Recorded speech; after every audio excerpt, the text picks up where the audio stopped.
Bismillah.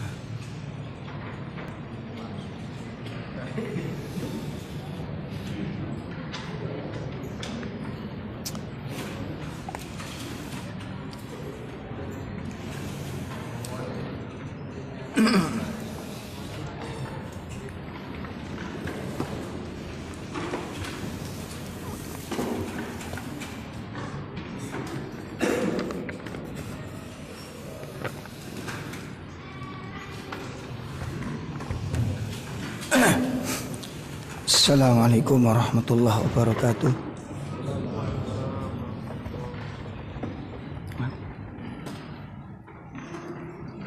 Innal hamdalillah nahmaduhu wa nasta'inuhu wa nastaghfiruh wa na'udzu billahi min shururi anfusina wa sayyiati a'malina. May yahdihillahu fala mudhillalah wa may yudlil fala hadiyalah.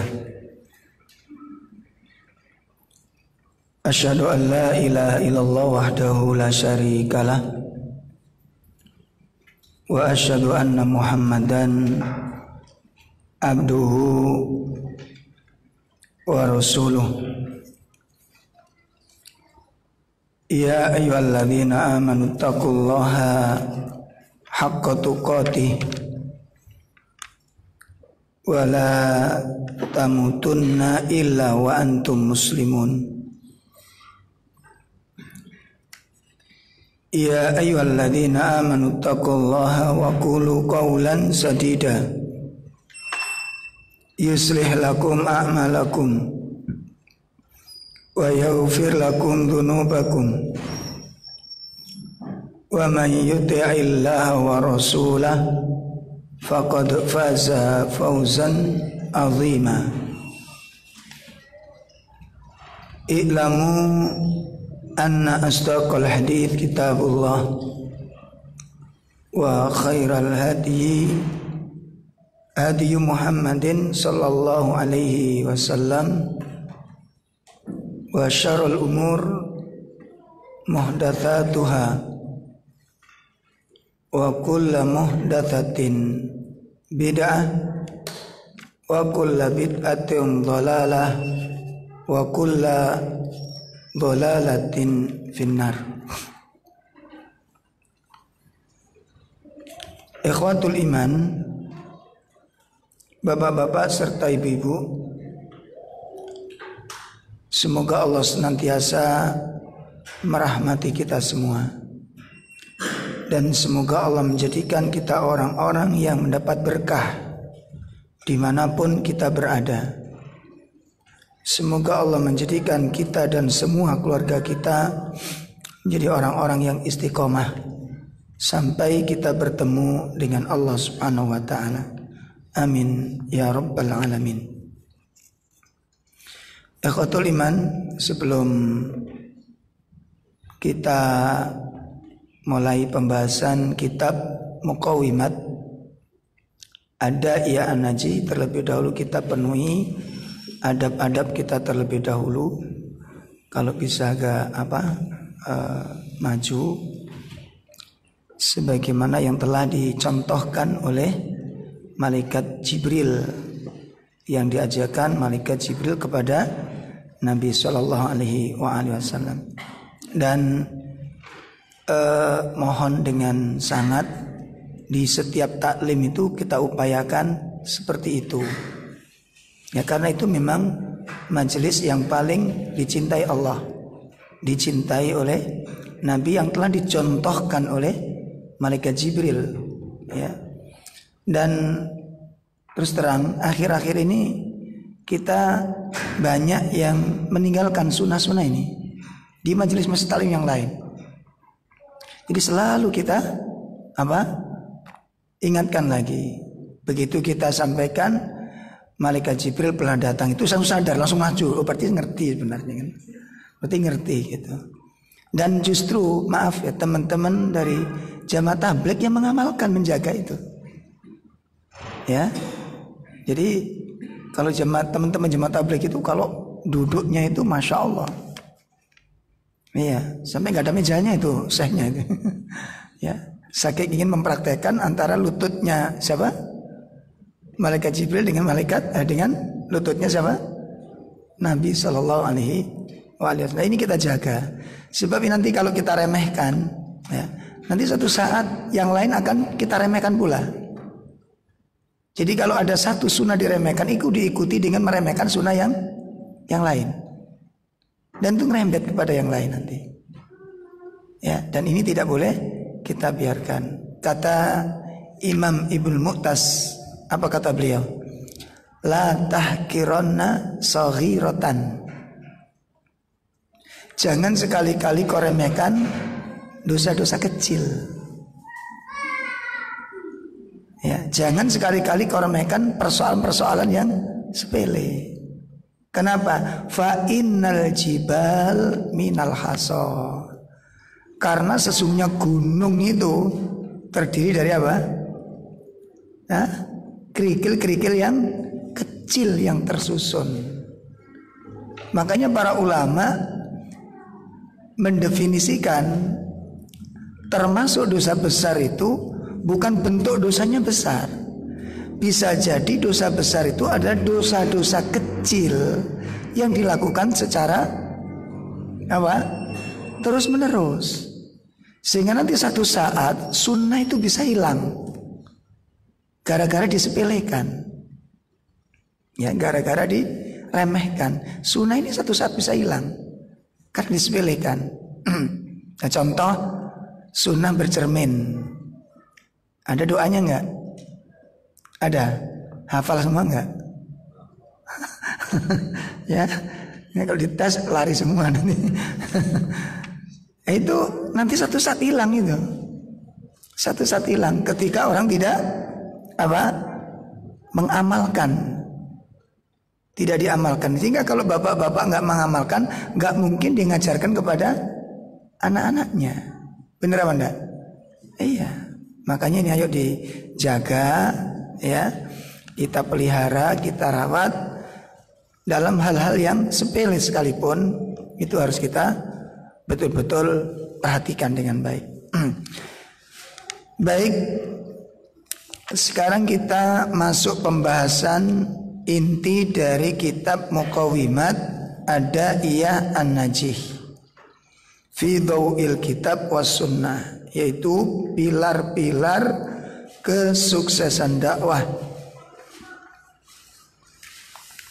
dalam pandangan Al-Quran dan Sunnah. Pilar yang pertama adalah al-ilmun nafi', ilmu yang bermanfaat. Ini pilar pertama. Nah, di dalam bab ilmu nafi ini pembahasannya akan dibagi menjadi 4 poin. 4 bahasan. Al-mabahats al-awal. Jadi bahasan yang pertama kita akan membicarakan tentang ahamiyatul ilmun nafi, tentang pentingnya ilmu yang bermanfaat. Itu yang pertama. Kemudian yang kedua, pembahasan yang kedua, aqsamul ilmun nafi, pembagian ilmu yang bermanfaat. Jadi ilmu bermanfaat itu ada beberapa macam nanti, dibagi menjadi beberapa macam. Kemudian yang pembahasan ketiga adalah al-amalu bil ilmi, mengamalkan dengan ilmu, beramal dengan ilmu. Kemudian pembahasan yang keempat adalah thariqut tahsilul ilm, jalan untuk mencapai ilmu yang bermanfaat. Bagaimana cara kita memperoleh ilmu yang bermanfaat. Nah, ikhwatul iman, sebagaimana kita ketahui bahwa kemampuan setiap orang di dalam menyerap ilmu itu antara yang satu dengan yang lain tidak sama. nggak sama. Makanya nanti kalau ngaji seperti ini, kajian kita ustadznya sama, materinya sama, dimulai dari jam yang sama, selesai sama, hasilnya nggak sama. Hasilnya nggak sama. Lah itu karena ada sebab-sebab nanti itu. Ada sebab-sebab. Baik, sekarang kita langsung pembahasan poin pertama, yaitu ahammiyatul ilmun nafi', pentingnya ilmu yang bermanfaat. Ilmu al-ilm min a'dhamil muqawimat lidaiya an-najih. Ilmu itu merupakan pilar yang paling utama. Ilmu merupakan pilar yang paling agung bagi kesuksesan seorang dai. Sebelum saya lanjutkan, saya jelaskan dulu. Kalau dibicarakan dai, itu kita semua itu masuk di dalamnya. Paham? Jadi kalau disebut dai, itu kita semua masuk di dalamnya. Kenapa? Karena para ulama mengatakan umat Islam itu adalah ummatud dakwah. Umat Islam itu adalah umat yang apa? Berdakwah, umat dakwah. Jadi kita semua itu adalah duat. Tetapi medan dakwahnya ini yang apa? Tidak sama antara yang satu dengan yang lainnya. Antum dakwah nggak tiap hari? Setiap hari dakwah nggak antum? Kepada siapa? Anak istri. Anak istri. Makanya kita butuh ilmu seperti ini. Ya, baik. Jadi ini penjelasan bahwa ilmu itu merupakan apa? Pilar yang paling utama bagi kesuksesan seorang dai. Wa huwa min arkanil hikmah, dan ilmu itu merupakan bagian dari rukun-rukun hikmah. Karena rukun hikmah itu ada 3. Ya. Jadi orang nanti kalau ingin memiliki hikmah, sifat yang bijaksana, yang kalau bicara itu enak didengar, kalau dialog itu enak kalimatnya. Ya, kalau ternyata diskusi ada perdebatan, itu pun menyegarkan dan memberikan motivasi, sehingga setiap orang itu rindu dengan kalimatnya ini. Tentu kita menginginkan kita memiliki potensi itu. Bagaimana caranya? Kalimat-kalimat hikmah itu harus dimiliki. Lah untuk bisa mencapai sifat hikmah itu nggak sembarangan. Ada 3 rukunnya. Ya, ada 3 rukunnya. Yang pertama, rukun hikmah itu adalah al-ilm, ilmu. Ya, rukun hikmah yang pertama apa? Ilmu. Yang kedua apa? Al-hilmu. Al-hilmu, sifat santun. Ya, artinya santun di sini tuh kalau ada masalah itu tidak langsung menghukumi masalah tersebut. Yang sering kita gagal itu apa sih? Yang sering kita gagal dari para thalabul ilmu itu adalah mensikapi kesalahan orang lain. Itu gimana? Gitu loh. Cara mensikapi kesalahan itu gak sembarangan. Dan itu nanti yang dikatakan hikmah itu menuntun kita menuju ke tempat itu, kepada sikap yang tepat. Kapan dia butuh ketegasan, kapan butuh kelembutan. Dengan siapa ketegasan itu diterapkan, dengan siapa kelembutan itu disampaikan, dengan siapa kepemaafan dan toleransi itu disampaikan. Itu ada mekanismenya, dan itu hanya orang-orang yang bijak yang memiliki sikap itu. Makanya Nabi memiliki sifat hikmah, bijak sekali. Coba kita lihat di dalam riwayat-riwayat dakwah Nabi, ada enggak suatu kesalahan terjadi di depan Nabi lalu dibiarkan oleh Nabi? Tidak ada. Semua kesalahan itu pasti langsung diingatkan Nabi, tapi dengan cara yang apa? Berbeda antara pelaku yang satu dengan pelaku yang lain. Kalau para sahabat yang melakukan, yang imannya sudah bagus, ketakwaannya sudah bagus, itu kenceng dan keras. Ya, seperti peristiwa kesalahan yang dilakukan oleh sahabat siapa? 3 sahabat yang diboikot itu. Siapa? Ya. 3 sahabat yang diboikot sampai 50 hari itu. Kan ada itu. Dari perang yang tidak ikut perang, kemudian diboikot oleh Nabi. Sampai apa? Nabi mengatakan, nanti kalau ketemu dia palingkan mukamu. Masya Allah. Bahkan istrinya pun disuruh pulang. Nanti habis masak-masak pulang, gak usah ditemani suamimu. Kira-kira kalau kita digitukan di sini, kira-kira ngaji nggak kira-kira? Hah? Ini sahabat dilakukan dan semakin kuat imannya.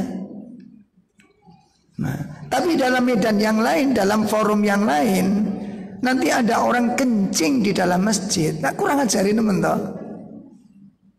Ya apa tidak? Kencing di dalam masjid, dimarahi, diusir, dicela atau dimaklumi oleh Nabi. Gimana? Karena pelakunya, ngelihat pelakunya. Siapa yang melakukan kekurangan ajaran? Ternyata Arab Badui. Lah Arab Badui itu Pak, kalau orang Jawa bilang iku wong pelosok desa gak ngerti dugo. Ngoten, istilahnya begitu. Jadi ada istilahnya, kalau disuruh ke utara itu dia ke timur, itu ke mana? Ke selatan dia, itu. Jadi seringkali melakukan hal-hal yang memang menurut istilahnya apa? Nggak ada perasaan gitu. Jadi kalau lewat itu satu misal ya, lewat nyari temen gitu, temennya di sana gitu. Dia nggak ngeliat jalannya, dia ngeliat temennya gitu. Jadi nanti kalau pas jalan tuh kepala kita kedengkul, ya salah ndase ngono Pak. Dia nggak akan noleh. Dengkul tuh nggak akan noleh. Oh mak enggak, ya salah ndasmu ngono. Jadi kalau nginjek botol kita kejap serot pecah itu, walaupun pecah dilihat aja dia, pergi lagi sudah. Loh seperti itu. Nanti kita temukan nanti di sana kalau kita antum apa? Barangkali diizinkan Allah untuk umrah, ya mudah-mudahan Allah izinkan antum semua untuk bisa datang ke Masjidil Haram. Itu nanti bisa kita lihat itu tindak tanduknya itu. Ya. Masya Allah. Nah ini bagaimana Nabi itu hikmah. Kemudian di medan yang lain ada seorang sahabat yang mengenakan cincin apa? Emas, buang kata Nabi. Kerasnya buang kata Nabi. Nah ini dikatakan hikmah. Di posisi yang berbeda nanti ada seorang pemuda dengan suara di majelis Nabi itu minta izin untuk berzina. Minta izin untuk berzina. Satu misal di majelis kita begitu. Ustaz, izinkan saya pacaran gitu. Satu misal gimana? Perasaan antum dengar itu seperti itu. Makanya saya katakan tadi, yang sering kita lakukan kesalahan-kesalahan dalam berilmu ini adalah cara mensikapi kesalahan. Itu sering kali kita salah. Nah, kita butuh ini. Kita butuh pilar-pilar hikmah ini. Jadi yang pertama, pilar hikmah tadi apa? Ilmu. Yang kedua, al-hilmu. Yang ketiga apa? Al-anah. Al-anatu. Al-anatu itu ketenangan. Jadi kalau melihat masalah itu tenang dulu, lihat dulu persoalannya. Ya, antum kalau punya grup, ini kemarin teman-teman dari Kauripan tuh ngadakan ngerangkul semua umat kaum pemuda muslim, dirangkul jadikan satu macam-macam. Nah, yang satu nge-share nasihat sunnah, yang satu nyebarkan amalan-amalan bid'ah. Enak wis diurap. Ayo gimana sikap kita? Ini penting, ilmu antum dituntut di sini. Langsung dibedeti, ngerti dibedeti antum? Yang satu pegang tangannya, yang satu pegang kepalanya, yang satu pegang kakinya. Dalil dikerocok, del, mental semua. Bagaimana cara mensikapi kesalahan? Itu yang sering kita gagal. Makanya kemarin saya bilang, majelis taklim, antum di dalam dakwah ngajak teman-teman pemuda-pemuda masih baru-baru, ya, atau pemuda-pemuda yang sebelumnya sudah punya pemahaman. Itu nanti ketika muncul pendapat-pendapat pemahaman lama, maka bagaimana sikap kita menuntun? Makanya kita dibutuhkan dua hal. Ini madrasah apa mahkamah? Hah? Apa bedanya madrasah dengan mahkamah? Hah? Apa bedanya, Pak? Kalau madrasah apa? Tempat untuk belajar. Kalau mahkamah? Jadi kalau ada kasus begitu enaknya madrasah apa mahkamah? Yang sering terjadi apa? Makanya hilang kabeh. Ini kesalahan. Madrasah dididik, ya, itu pintu-pintu hikmah. Oleh karena itu Sa'ad bin Wahab Al-Qahtani mengatakan, wa huwa min arkanil hikmah. Ilmu itu bagian daripada rukun-rukun hikmah. Wa lihada amarallahu bihi wa aujabahu qoblal qaul wal amal. Oleh karena itu Allah Subhanahu wa ta'ala memerintahkan dengan ilmu ini dan mewajibkan ilmu tersebut qoblal qaul wal amal, sebelum ucapan dan sebelum perbuatan. Ya, sebelum ucapan dan sebelum perbuatan. Makanya kemarin saya tanya ke ibu-ibu, kan di antara kita ini banyak jamaah hijrah kenal sunnah itu setelah usia agak tua. Anak-anak wis gede-gede, jadi wis kenal pacaran, Mbak. Gitu. Sudah terpola hidup gaya bebas kan begitu. Jadi bukan renang saja punya gaya bebas gitu kan. Hidup itu juga punya gaya bebas. Nah, orang-orang di antara kita ini yang kenal sunnah, baru kenal Quran dalam usia sudah mulai menginjak tua, anak-anak udah kadung besar, sehingga pendidikannya kira-kira bekasnya di mana? Bekasnya waktu hijrah itu atau pendidikan lama yang tersisa? Gimana? Kita tanya kepada ibu-ibu yang baru kenal sunnah ini. Saat ini ngeten, sampean saiki wis kenal sunnah. Iya kan, baru kenal sunnah harus begini. Ternyata pacaran lu nggak boleh. Nah ternyata sebelum kita kenal sunnah, anak ini pacaran dhisik. Bagaimana sikap orang tua mensikapi anak yang sedang jatuh apa? Cinta ini. Oh jatuh bangun gimana tuh? Menek genteng apa ya? Ya, gimana ini? Itu sangat menentukan. Makanya di sini akan dibutuhkan madrasah apa? Mahkamah. Ya. Atau nanti ada pertanyaan di sini. Gimana kalau satu misal saya kan pacaran, sebab menurut saya satu misal. Ini masih awam. Yang namanya orang awam pikirannya menurut akal semua kan? Sebab kenyataannya kalau saya itu nggak punya pacar, sekolah itu nggak semangat gitu. Tapi dengan punya pacar, saya pagi-pagi selalu semangat datang ke sekolah itu. Itu gimana menurut apa ini namanya? Menurut Islam ini. Nah, gimana antum? Mahkamah apa madrasah? Hah? Ayo, antum ditantang dengan persoalan ini. Antum ditantang dengan persoalan madrasah apa mahkamah yang terjadi? Hah? Kira-kira yang mana? Ini di sekolahan saya, di kampus saya itu kan ada acara kajian ini. Cuma sebelum kajian itu diadakan apa namanya ini? Syair gitu. Jadi kayak apa namanya? Apa semacam syair itu Ustaz? Ya musik, ya syair gitu. Nasyid itu gimana itu? ada musiknya, tapi Islami ngono. Antum gimana jawabnya? Madrasah apa mahkamah? Ayo. Antum ditantang nanti dengan persoalan ini nanti. Begitu juga ibu-ibu ditantang dengan persoalan anak-anaknya ini. Maka di situ dibutuhkan apa? Ilmu. Al-anah, ketenangan bagaimana membaca masalah ini. Maka kecerdasan kita dituntut untuk mensikapi persoalan itu. Hukum tetap disampaikan, cuma dengan metodologi, dengan cara yang baik. Coba kita lihat Rasulullah SAW. Menurut kita itu kan kalau nanti nggak langsung celeng itu katanya nggak tegas gitu kan? Halo. Makanya senangannya bacok-bacokan itu. Iya, kita senangannya kan bacok celeng gitu, senangannya begitu. Karena kalau nggak begitu nggak tegas namanya. Sekarang antum baca, Nabi itu tegas apa enggak? Ketika ada seorang bertanya, minta izin seorang pemuda, ya Rasulullah, izinkan aku untuk berzina. Ternyata Nabi gak mengatur, gak boleh, itu haram. Ini ayatnya, ini hadisnya, ini Qur'annya. Allah melarang, Allah mengharamkan, itu jalan terburuk. Itu jalannya orang-orang yang menyimpang, seburuk-buruknya jalan. Nabi gak mengatakan demikian sama sekali. Tetapi Nabi mengatakan, apa benar kamu ingin berzina? Iya, coba dekatkan dia. Sahabat-sahabat itu udah melotot semua itu. Nah coba bayangkan, dia minta izin untuk berzina dan dia sangat kuat untuk keinginannya itu. Saya coba kalau dalam pengajian begitu gak kurang ajarin teman-teman. Ustaz, boleh gak saya zina gitu?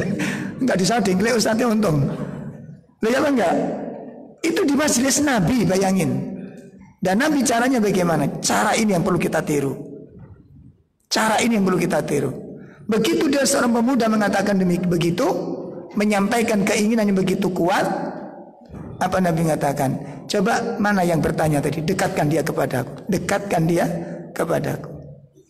Akhirnya dibawa, ya Rasul, ini pemuda yang minta izin kepadaku. Didekatkan. Setelah itu apa kata Nabi? Ayo duduk dulu. Duduk. Akhirnya apa? Dijak ngobrol sama Nabi. Apa benar kamu ingin nikah? Apa namanya? Ingin zina. Benar. Jadi sangat kuat keinginan saya ini. Baik, sekarang begini. Kalau kamu benar-benar ingin zina, sekarang saya coba nanya gitu. Satu misal nih, ibumu berzina atau dizinai seorang laki-laki, kamu tahu sebagai anaknya gimana? Perasaanmu sebagai anaknya gimana? Apa katanya pemuda ini? Demi Allah, saya menjadi jaminannya Rasul. Saya tidak ridho itu terjadi. Bagus, selesai. Nabi nanya lagi, sekarang gimana kalau kamu punya kakak perempuan lalu dizinai oleh orang lain dan kamu tahu, kamu perasaanmu sebagai adiknya gimana? Apa jawabnya? Wallah, demi Allah, saya tidak ridho, aku menjadi tebusannya.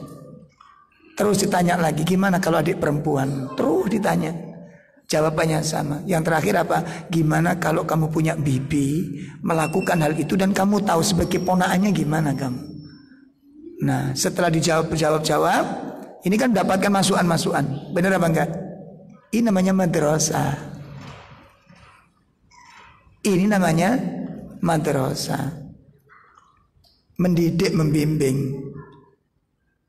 Ya, setelah itu baru ditanya, ketahuilah hai pemuda, ketahuilah wanita yang akan kamu zinai, kakaknya, saudaranya, itu punya perasaan persis seperti kamu, gak ridho. Seperti kamu tadi gak ridho kalau apa? Kakakmu dizinai. Kamu gak ridho kalau wanita yang punya saudara itu, saudaranya pun sama dengan kamu perasaannya. Nah, itu namanya madrasah. Dia mendapatkan apa? Apa? Hukum atau bimbingan? Mendapatkan hukum atau bimbingan? Bimbingan. Hari itu seandainya Nabi mengatakan haram, tidak boleh, Allah haramkan. Wala taqrabuz zina wala taqrabuz zina, dan jangan kamu dekati zina. Karena zina itu merupakan apa? Wasa'at sabil, seburuk-buruknya jalan.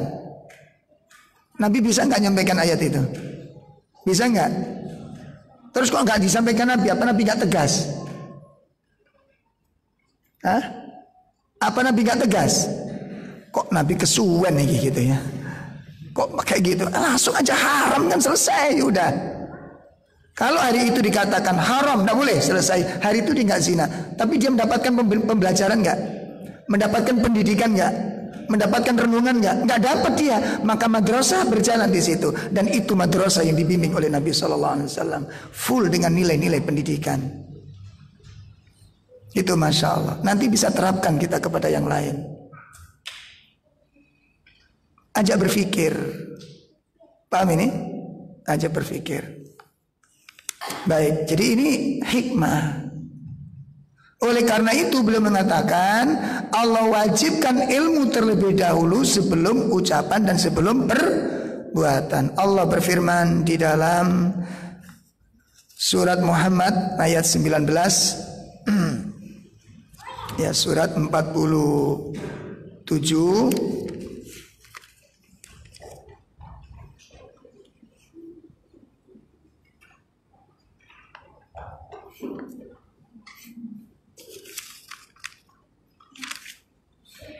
Surat 47 ayat 19. Allah Subhanahu wa taala berfirman, A'udzubillahi minasyaitonir rajim.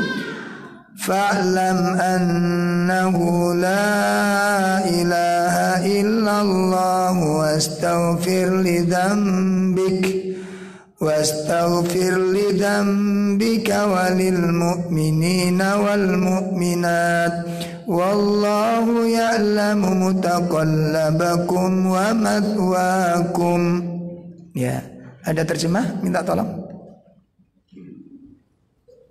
Ada terjemah? Ada. Fa'lam, maka ketahuilah annahu la ilaha illallah.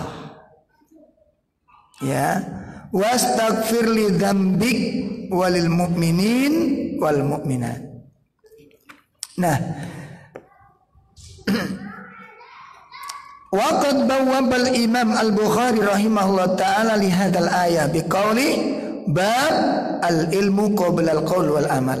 Imam Al-Bukhari membuat satu bab di dalam kitab sahihnya. Beliau membuat satu bab tentang apa? Berkaitan dengan ayat ini. Berkaitan dengan ayat ini. Maka beliau menyatakan dengan adanya ayat ini bahwa al-ilmu qoblal qaul wal amal. Ilmu itu harus dimiliki terlebih dahulu sebelum adanya ucapan dan sebelum adanya perbuatan. Ilmu dulu gitu. Termasuk kita menyampaikan risalah, ketika nasihat kepada orang lain, itu ilmu dulu. Gitu. Jadi menyampaikan ilmu itu butuh apa? Ilmu. Paham ini? Menyampaikan ilmu itu butuh ilmu. Maka Syekh Utsaimin rahimahullah ta'ala di dalam kitab Salasatul Usul, nanti bisa antum lihat di sana. Ya. Di dalam kitab Salasatul Usul itu menjelaskan ya bekal seorang dai yang harus disiapkan itu ketika menafsirkan surat Yusuf pada ayat 108. Surat Yusuf ayat 108. Allah Subhanahu wa taala menyatakan kul hadhihi sabili ad'u ilallahi ala basiratin ana wa manittaba'ani wa subhanallahi wa ma ana minal musyrikin. Coba Bapak Ibu disimak surat Yusuf ayat 108. Di situ dikatakan kul, katakanlah Muhammad, katakan Muhammad, hadihi sabili, Islam ini adalah jalanku. Kata-kata hadihi dalam ayat itu adalah maknanya al-Islam. Kata-kata hadihi dalam ayat itu maknanya al-Islam. Artinya Islam ini adalah jalanku. Ya, kemudian saya, kata Nabi saya dan orang-orang yang mengikuti saya itu mengajak kalian kepada Allah ala basirah. Di atas basirah. Imam Ibnu Katsir menafsirkan basirah di sini adalah al-hujjah. Hujajun, hujah. Dalail, dalil. Wa syar'iyun, syariat. Itu basirah. Artinya apa? Agama ini semuanya itu dibangun di atas ilmu. Agama semuanya dibangun di atas ilmu, termasuk di dalam dakwah. Termasuk di dalam dakwah itu butuh ilmu. Makanya Syekh Utsaimin ketika menafsirkan ala basirah ini, yang dimaksud basirah itu apa? 3 hal. Jadi seorang dai harus memiliki 3 hal ini. Wajib memiliki 3 hal ini. Apa 3 hal itu? Yang pertama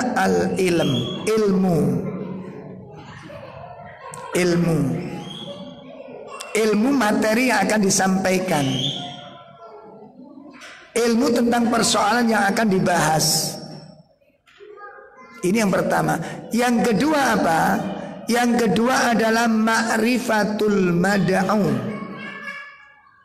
Seorang dai harus mengenal karakter orang yang didakwainya.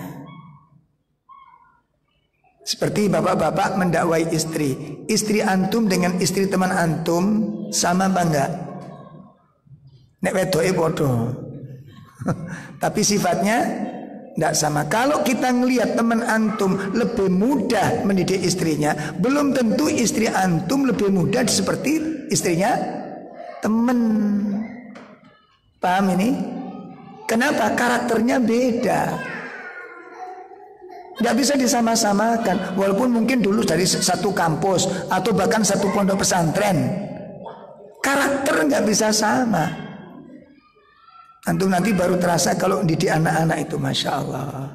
Anak antum pertama, kedua itu karakternya beda-beda.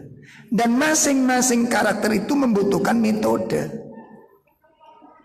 Makanya kenali dulu siapa, karakternya kayak apa, pemahamannya kayak apa, kemampuan mencerna bahasa itu kayak apa.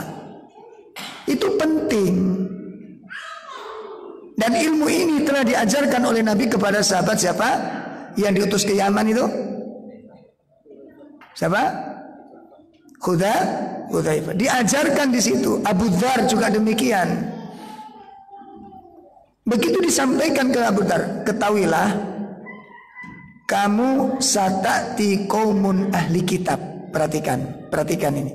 Kamu akan mendatangi satu kaum yang pernah diberi kitab. Ini dikatakan ma'rifatul mad'u.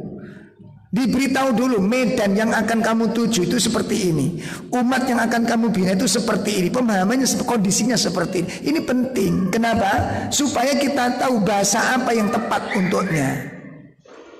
Paham ini? Makanya Syekh Salim Id Al-Hilal di dalam kitab Bahjatun Nadhirin, seorang dai itu seperti dokter kepada pasien.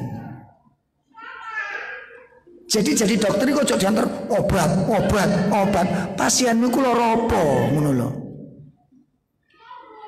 Paham ini? Dokter yang bijak, dokter yang spesialis itu sebelum mengobati pasien itu apanya dulu? Ngapain dulu? Didiagnosa dulu. Kepala pusing. Nek sampean ditakoni, Mas, ndasu iki ngwelu mari, botrek kan ngono sampean. Kan ngono nggih mboten? Kenapa? Karena jenengan pernah pusing dikasih botrek gitu loh. Enggak mikir, enggak nanya sudah botrek. Loh kenapa aku ini pusing, Mas? Gitu. Kasih botrek enggak mempan. Paramed. Wakilnya sak apotek niku. Ternyata enggak ada yang kok pasti ngeluh. Lah sampean kena opo ndas lu? Enggak duit. Makanya cek dulu. Lah enggak nanya dulu sebabnya. Terus dikei obat lagi sampean kan sak truk ngono ya sik pancet. Obate iku utang ono duit. Waras deh. Coba Antum kalau ditanya obat nanya enggak? Ayo nanya enggak? Enggak nanya. Seperti sampean kok pucet kok diare Mas. Mas ngeleduk sawo Mas gitu. Karena sampean biasanya kalau mencret ngeleduk sawo gitu kan. Padahal mencret itu ada apa? Sebab-sebab. Beda nanti, faktornya beda. Makanya kata Imam Ibnu Qayyim di dalam kitab Ad-Dawa apa? Apabila obat itu sesuai dengan kondisi sakitnya, dengan pas, insya Allah akan sembuh dengan izin Allah. Mungkin kadang-kadang kalau mbak sama niku penyakit ini obatnya enggak pas karo penyakitnya. Mesti dikira pokoknya ini mencret, nurit, mencret, terus stop, delok mencret. Ya, delok mencret. Nah, wedok niku mencret gara-gara kaget sing lanang kate rabi maneh. Lah ki ana sawo sak wit-wite ya. Kan kaget itu bisa mencret apa enggak? Bisa enggak? Antum kalau pernah nunggui istri melahirkan itu sok mencret keturutan antum. Lo bener. Ini antum wong lanang bener lo ya. Artinya perasaannya tajam kepada istri, kasihan lihat istri. Mbune sampe niku lanang belebes mbok maneh. Beda maneh urusane. Iya, Pak. Kaget itu bisa mencret. Saya punya dokter yang kalau nanya itu detail banget. Saya tanya teman perawat, Mas, iki anak mencret iku obat apa? Enggak takon, obat iki baru langsung ngono, perawat. Dokter saya enggak. Dok, ini kalau mencret di hari itu yang bagus obat apa? Nanya, yang sakit siapa? Loh, udah beda kan? Anak saya umur berapa? Sekian, berat badannya berapa? Waduh sekian. Dah itu 1 jam sampai berapa kali? Waduh ngitung ini. Ya sekitar sekian gitu. Oh ya, nya itu ada lendirnya apa enggak? Lihat Pak Ro'o. Tak lihat. Oh enggak ada. Ada darahnya enggak? Loh sampai kayak gitu loh. Karena nanti faktornya lendir dengan darah udah beda lagi. Dan subhanallah, setiap dokter ini kasih obat enggak pernah obatnya macam-macam. 1 kali. Satu macam tok. Coba obat ini. Itu rata-rata 2 kali minum udah selesai karena pas gitu loh. Ya, pas. Nah, ikhwatul iman, maka kata Syekh Utsaimin di dalam kitab salah satu usul itu, seorang dai wajib memiliki 3 hal. Yang pertama apa tadi? Yang kedua apa? Mengetahui siapa sih yang saya ajari ini. Gitu loh. Siapa yang saya ajari ini? Itu yang kedua. Yang ketiga apa? Kaifiyatud dakwah. Uslub, metode. Itu metode. Antum kalau ngaji di sini kan enak. Kita jangan sampai mencuri, kita jangan sampai merampok, kita jangan. Sekarang kalau antum ditugaskan nyeramai pencuri nih dia. Antum ditugaskan ke lapas Sidoarjo, dakwah di mana? Di penjara. Sing diceramai pelaku nih. Ayo ngomong apa sampean? Pak, ojo nyolong ya. Itu khotib Jumat Pak dipisu-pisui gara-gara itu. Khotib Jumat itu loh. Dasarnya maling Pak. Antum nggak tahu ngerti kondisinya di penjara itu kayak apa. Itu Masya Allah. Saya tahun 2000 awal 2000 masuk di Rutan Medaeng itu. Dakwah di sana. Itu Masya Allah. Ini pelakunya. Saya itu sampai mikir itu materinya apa terusan ini. Hah? Itu pelakunya loh.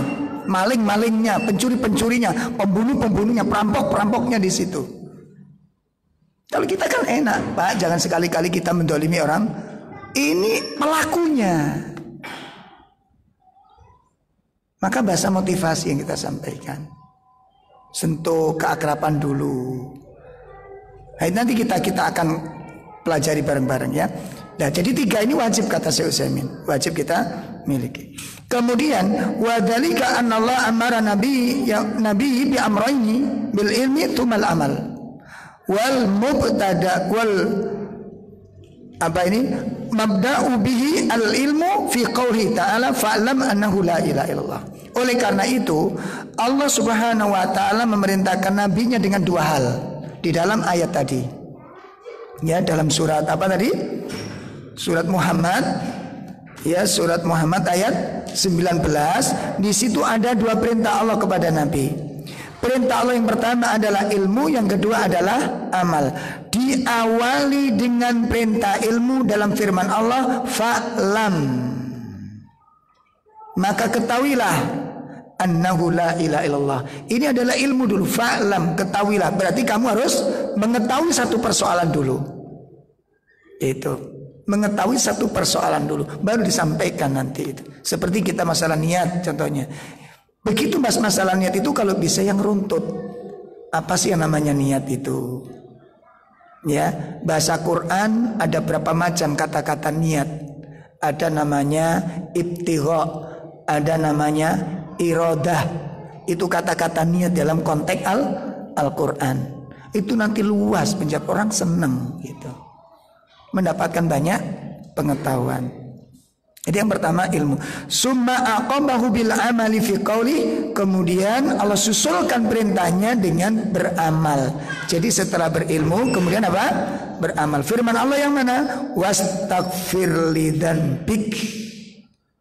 Kan ayatnya tadi, fa'lam annahu la ilaha illallah wastaghfir lidzanbik.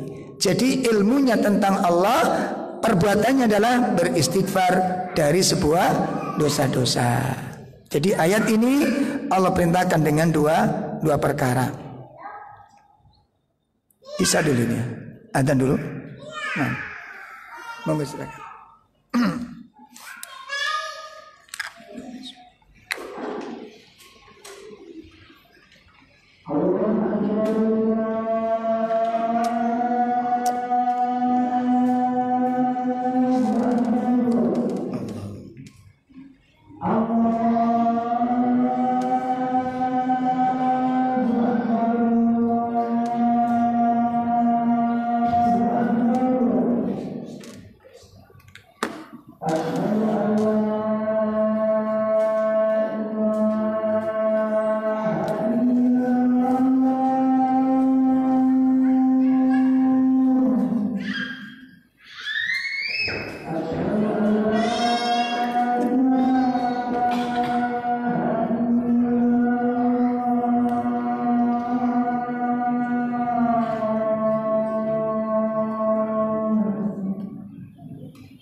Bismillahirrahmanirrahim. Kita lanjutkan sedikit. Jadi di dalam surat Muhammad pada ayat yang ke-19 tadi itu Allah Subhanahu wa taala memerintahkan dua hal. Yang pertama memerintahkan ilmu dengan firman-Nya fa'lam annahu la ilaha illallah. Itu perintah untuk berilmu. Yang kedua perintah untuk beramal, yakni dengan firman Allah wastaghfir lidzanbik. Maka fadullu dzalika ala anna martabatal ilm muqaddamatu ala martabatul amal. Ya, bahwa ini menunjukkan, ayat ini menunjukkan bahwa tingkatan ilmu itu harus didahulukan sebelum amal. Ya, jadi ilmu itu harus didahulukan sebelum amal. Wa annal ilma, dan sesungguhnya ilmu itu syartu fi sihatil qauli wal amal. Ya, dan ilmu itu merupakan syarat benarnya perkataan dan benarnya amal. Ya, ilmu itu merupakan syarat benarnya perkataan dan benarnya perbuatan. Fala ya'tabirani illa bi. Ya, maka setiap amal apa saja tidak akan bernilai kebenarannya. Ucapan atau perbuatan apa saja tidak akan bernilai kebenarannya apabila tidak dengan ilmu. Tidak akan ada nilainya. Ya, oleh karena itu ilmu fahuwa muqaddimu alaihima. Ilmu itu adalah pendahulu dari keduanya, dari perkataan dan perbuatan. Li'anahu, karena sesungguhnya ilmu itu ya akan meluruskan niat. Ilmu itu yang akan meluruskan niat dan akan meluruskan amal. Ilmu, ya, ilmu. Makanya nanti ketika kita bicara tentang niat itu perlu diilmui apa itu niat. Ada berapa macam niat, ada berapa macam istilah niat. Apa hukum niat, di mana tempat niat, apa fungsi niat. Itu nanti kita pahami bersama. Baru paham yang namanya niat. Itu ada sekitar 6 pembahasan kalau masalah niat. Pertama, makna dulu. Apa makna niat menurut bahasa dan syariat. Yang kedua, hukum niat. Yang ketiga, tempat niat. Yang keempat, fungsi niat. Ya, fungsi niat. Kemudian yang kelima, apa itu? Kesempurnaan niat. Itu baru kita paham yang namanya niat. Nah, itu semuanya menggunakan apa? Ilmu. Ilmu. Ya. Nah, kemudian wal ilmu, dan yang dikatakan ilmu itu adalah maqama alaihi dalil. Yang dimaksud ilmu itu adalah sesuatu yang berdasarkan dalil. Itu ilmu. Sesuatu yang berdasarkan dalil.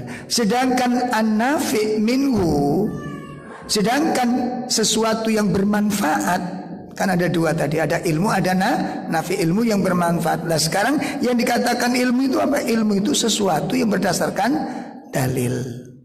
Nah sedangkan yang bermanfaat itu maksudnya apa? Maja'a bi Rasul sallallahu alaihi wasallam, sesuatu yang datang dari Rasul alaihi salatu wasallam. Nah, ini yang dikatakan ilmu. Wala yakunu da'iya ilallahi mustaqiman hakiman illa bil ilmi syar'i. Apa kata beliau? Seorang dai tidak mungkin akan bisa lurus dan istiqomah. Perhatikan ini, Pak.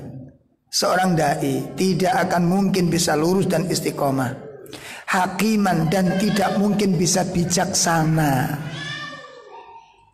Masya Allah, tidak mungkin dia bijaksana illa bil ilmi syar'i, kecuali dengan ilmu syar'i. Jadi seorang dai itu Pak, nggak cukup dengan ngudal dalil. Ya. Jadi yang dikatakan dai yang benar itu bukan disibukkan dengan ngudal dalil, obral dalil, qala Allah, qala Rasul, qala ulama, bukan sekedar itu. Antum harus lihat yang antum ajak bicara ini faham nggak dengan kalimat antum ini? Paham ya? Makanya nanti bagi ada teman-teman yang baru-baru ngajak antum, kalau bahasanya jangan pakai bahasa Arab. Ya, bahasa biasa. Nanti khawatirnya dia tiru-tiru kemudian salah tempat gitu loh. Seperti ibu-ibu itu kalau SMS ke kita itu jazakillah Ustadz, kan diskonnya turun ini. Kita dengar sakit itu safakillah, itu mudun mana? Salah tempat gitu. Ya. Jadi nggak mungkin seorang dai itu bisa lurus, bisa istiqomah kecuali dengan ilmu syar'i. Wa illam, dan apabila dakwah itu tidak diawali diiringi dengan ilmu dalam langkah kakinya sampai pada pihak yang terakhir, pada tingkat yang terakhir, dan jalannya itu bukan berada di atas jalan, maka dakwah itu akan terputus. Makanya kita kadang-kadang gampang sekali putus asa ngajak orang itu. 3 kali ngajak temen SMS, WA nggak datang, ya sudah, mungkin belum dapat hidayah. Enak banget itu. Itu dalil wong males. Dalilnya orang putus asa. Antum baru 3 kali udah katakan, sudah memvonis orang udah nggak dapat hidayah. Bandingkan dengan dakwanya Nabi Nuh alaihi salatu wasallam, berapa tahun? Antum berapa hari? Kok bisa langsung memvonis orang, udah mungkin dia nggak dapat hidayah dia. Sampai saya bilang ke teman-teman kadang-kadang, lu mana teman antum? Udah Ustadz, udah capek ini, tobat saya sudah gitu. Nah yang diajak belum tobat, yang ngajak udah tobat duluan. Oh, udah tak nasihati, udah tak jemput, kadang-kadang malam apa alasan toh, ya memang ini makanya dakwah itu perlu seni, akhi. Perlu seni. Ya. Makanya antum lihat tentang wasiat-wasiat Nabi SAW, dan ini kita terapkan ini, subhanallah. Subhanallah. Apa kata Nabi ketika pertama kali masuk ke Madinah? Khutbah pertama kali, wasiat pertama kali ketika Nabi sampaikan, awal sebelum khutbah yang lain disampaikan, baru pertama masuk Madinah, ada 4 poin. Apa kata Nabi? Ya ayuhan nas, hai manusia, umum sifatnya. Umum sifatnya ayuhan nas, hai manusia, kata Nabi. Tut'imut ta'am, berikan makan kepada orang yang kelaparan. Ini sak preman-premannya orang takluk kalau kena lemper-lemper begini. Ayo sak keras-kerasnya orang, kita sentuh anaknya, kita kasih hadiah istrinya, dan kita datang untuk membawa kebaikan, bukan ceramah dulu. Tut'imut ta'am. Yang kedua apa kata Nabi? Wa tuqri'us salam, sebarkan salam. Ikhwan-ikhwan ini, teman-teman ini, bapak-bapak, dengan tetangga kanan kiri sudah biasa salam belum? Hah? Tetangga kanan kiri itu loh, Muslim apa bukan tetangga antum? Muslim? Oh, bukan kalangan sendiri itu ya. Karena bukan kalangan sendiri gitu. Antum salam nggak dengan mereka? Datang dari pengajian, datang kerja, Pak De, assalamualaikum. Berangkat kerja, Pak De, assalamualaikum. Sudah biasa belum? Itu biasakan. Kita aja belum bisa ngamalkan. Ini kan amal bondo abab toh Mas. Ya apa enggak? Antum tinggal bunyi aja, Pak De, datang bunyi cuma diganti dengan, coba nilainya jauh. sentuhannya beda.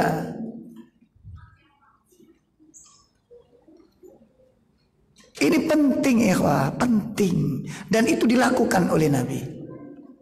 Tukri usah sebarkan salam. Yang ketiga apa? Wasilul arham, sambunglah kekerabatan. Dan yang keempat, hendaknya kalian sholat malam. Di saat orang lain sedang tidur, kekuatan dakwah, magnetnya dakwah di situ. Di situ. Kenapa? Karena kemuliaan seorang mukmin itu terletak pada sholat malamnya. Wibawanya orang mukmin, magnetnya dakwah itu pada sholat malamnya. Dan sudah diikat dengan sosial yang luar biasa tadi. Apa orang nggak ngeresep ke sana, nggak nempel kepada dakwah? Ya alhamdulillah kita dakwah di pelosok-pelosok ini, subhanallah responnya kita kewalahan sekarang. Kita di Pacitan tuh setiap kecamatan sekarang minta ngaji itu. Makanya kita gilir kemarin, bulan kemarin Ustadz Husnul sampai berapa tempat itu kewalahan.